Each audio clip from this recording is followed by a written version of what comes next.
What is up everyone, welcome back to another video. Today we are checking out Timothy Dexter, the dumbest rags to riches story.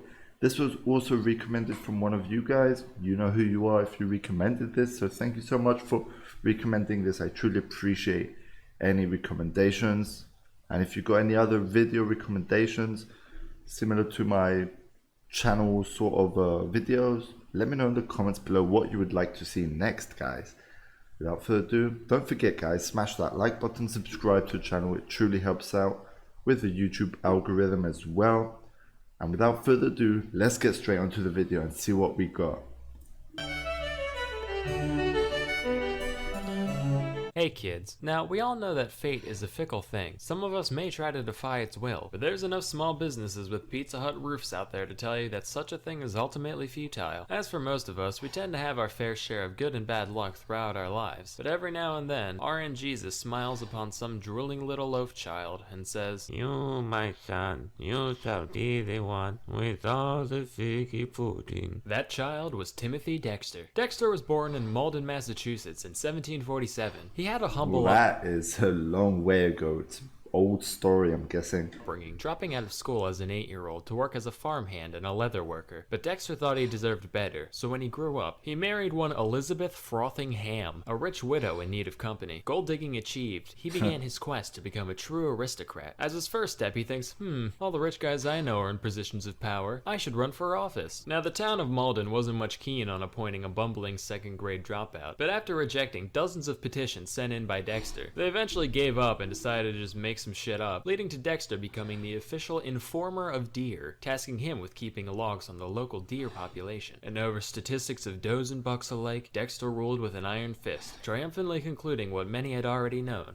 that there weren't any deer in Malden, Massachusetts. Satisfied with his political career, Dexter then set his sights on greater financial ventures. So a little history: in 1775, as part of our growing independence from Britain, the Continental Congress decided to establish their own currency, known as the Continental Dollar. Real creative there. Then the Revolutionary War started, and it dawned on people that these pieces of paper wouldn't be very useful in a giant pile of wet tea and smoldering patriots, causing their value to do one of those horny eagle death spirals. Then the Congress did, you know, that stupid thing that every high schooler learns is stupid, not invading Russia in winter, but the other one, practically making them worth less than their weight in paper and ink. And wouldn't you know it, a good portion of the Continental Army was paid with these, so by the time the war ended, many veterans were left totally destitute. The aristocrats were like, well, these grass-eating Untermensches did kind of give us a country, so whatever, we'll throw them a few cents and take this trash off their hands. Dexter was like, ooh, I'm a wealthman, I'm gonna do that too. And he spent the majority of his savings buying a boatload after boatload of the 1780s equivalent of Blockbuster gift cards. By all accounts, this should have been his ruin, but by some stroke of luck, after the Constitution was ratified, the new government decided that they'd trade Continentals for treasury bonds worth 1% of their face value. Doesn't sound like much, but keep in mind, Dexter bought thousands of crates of bills for fractions of pennies apiece. So as buybacks began across the country, his stockpile appreciated massively in value. Is this like when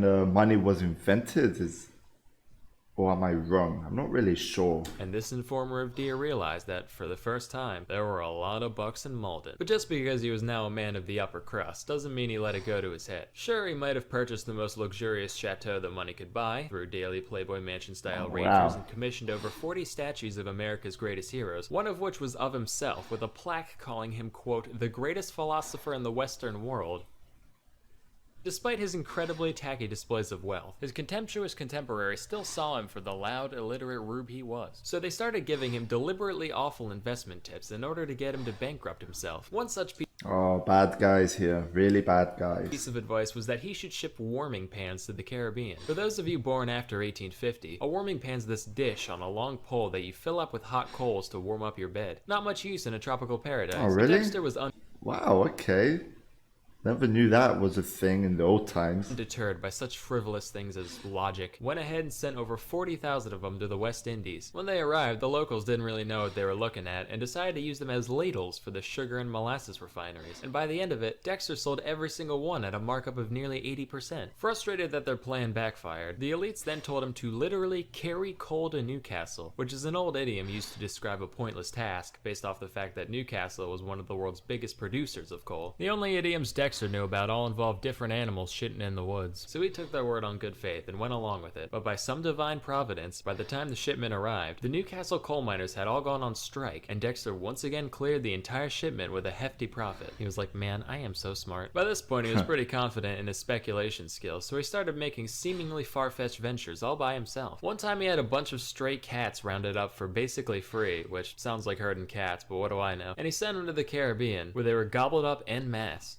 Not like eaten, but purchased to deal with all the rat infestations. In another instance, he bought up just about every whalebone in Boston. And coincidentally, at the same time in France, men started wearing corsets too for some reason. Demand went way up, Dexter's laughing. Now, from an outside perspective, Dexter's a smart guy. at the end of the day, Dexter was a very shrewd merchant. So at this point in my research, I was like, wait a minute, is he smart? Then I learned about his life outside of business. Dexter considered himself extremely knowledgeable on just about every topic. Keywords, considered himself. For example, he once stumbled upon a guy painting a sign to go along with the newly built statue of Jefferson. And when he saw that the sign called Jefferson, the writer of the Declaration of Independence, Dexter lost his frickin' mind and insisted that Jefferson did not pen the DOI, but rather the Constitution. Spoiler alert, not remotely true, he was in France at the time. An easy mistake to make today, sure, but this was only like 10 years after the fact. That's like someone today saying, Obama didn't kill bin Laden, dumbass. That was Bill Clinton. Anyway, when the painter refused to change the inscription,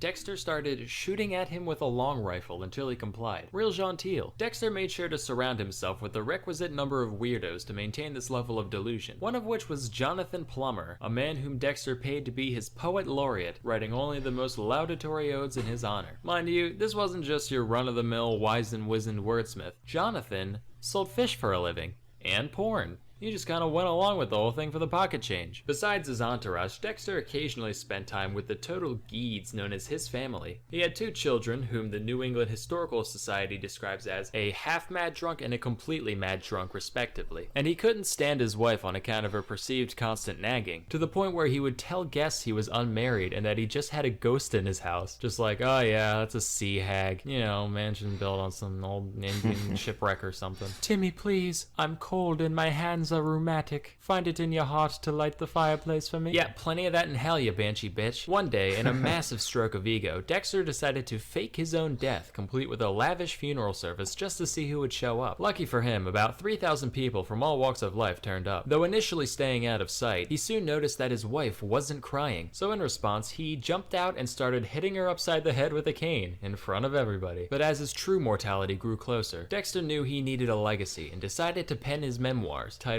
A Pickle for the Knowing Ones, which was basically just 20 pages of unhinged ranting about politics, religion, his wife, and whatever else came to mind. No punctuation, random capitalization, the most amazing spelling I've ever seen. Here's some excerpts. George Washington. Attitude. Philosopher. Tobacco. General. And this is all just from the Wow, that grammar though. Damn. first few lines. The entire book is written like this. And just like everything else the guy did, the thing sold like fucking hotcakes. Why does anybody even try? The best part is that when he got complaints about the total lack of grammatical anything, in the second edition of the book, he put an extra page at the end full of nothing but punctuation marks, with a little note saying that anyone who felt like whining could just stick them wherever they wanted. Dexter died in 1806, and by and large, he probably should have ended up in Davy Jones's locker. But given the circumstances, I imagine the big man upstairs dropped his big deck of mortal soul trading cards at just the right moment, letting him slip through the pearly gates undetected. And legend has it that to this day, if you pray to the name Timothy Dexter, he'll look upon you kindly and share his skills with you all. Wait a minute. Share? Skill?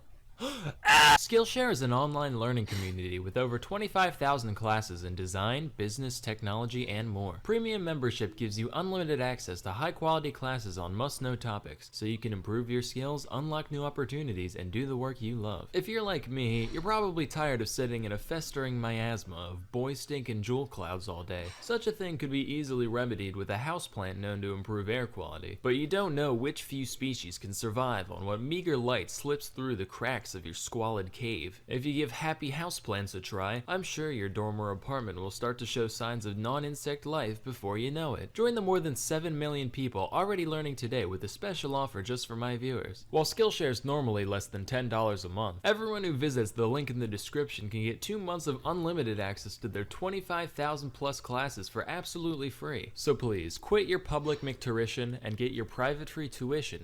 Wow, that's just an ad. Wow, that was an interesting story actually. Really enjoyed that. Let me know, guys, your thoughts in the comments below, what you guys thought about this story. Quite interesting actually. Smart guy Dexter over here, Timothy Dexter. Wow, great video. Don't forget, guys, if you enjoy what you're seeing, smash that like button, subscribe to the channel, as it really truly helps me out. I appreciate every single one of you wanting to help out here. Without further ado, thank you, and we'll see you on the next video. Peace out.